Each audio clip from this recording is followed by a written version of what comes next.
very simple solution to this perception that somehow I'm exercising too much executive authority. Pass a bill I can sign on this issue. There's President Obama in Australia defending his plan to push ahead with an executive order on immigration. But a brand new poll shows nearly half of the country wants him to wait. What's the hurry? And now one lawmaker says he has a plan to stop the president once and for all. Here to explain, Congressman from Arizona, Matt Salmon. He is a Republican. Good morning to you, Matt. Good morning. All right.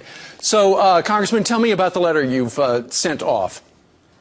The letter that we sent last week instructs the chairman of the Appropriations Committee on our side and then the Appropriations Committee on the Senate side in our funding bill to put language in that says no money in here can be used for the president's executive amnesty.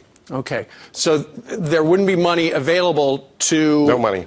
To deport people, essentially. But how much does it cost not to do something? Well, the cost of doing it is blatantly breaking the Constitution, and this is exactly what our founding fathers envisioned when they gave us exclusively the power of the purse.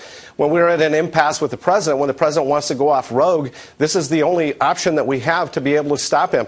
He can do things through executive order, but we will not provide the funding for him, so he can't get it done. Sure. And what's curious is the fact, Congressman, that in the past we have heard the President of the United States say, essentially, I can't do what he's about to do. He said it countless times. In fact, when he was speaking to La Raza a couple of years ago, he said, you know, I'd love to be able to do whatever I want to do, but that's not the way things work. That's not the way our Constitution works. And now, suddenly, he believes differently. I don't think he believes differently. I think he's basically just thinking, you know, I'm going to do what I want to do. I'm president. The election never happened. And I rule this place regardless of what the people say. Well, right now, about half the country, as I just told you, Congressman, and everybody else listening, would like the president to wait. I mean, what's the hurry, really?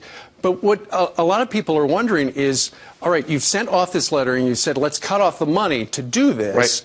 All right, if he doesn't and he goes forward, then what are you going to do? Are you one of the Republicans who would like to shut down the government?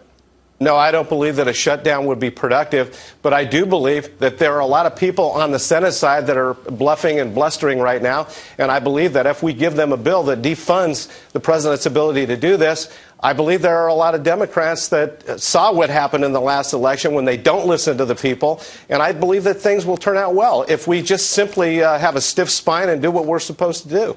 Well, he said last week, I hear you regarding the midterms. If he really hears Americans, he heard the latest poll, and he knows that half the country doesn't want him to go ahead. All right. You know, and if he doesn't listen, then he doesn't at his own peril. And you know, I think that that's something we need to put on his plate. All right. The plate is full, getting fuller. 19 minutes That's right. after the top of the hour. Congressman, thank you very much for joining us live today. Thank you.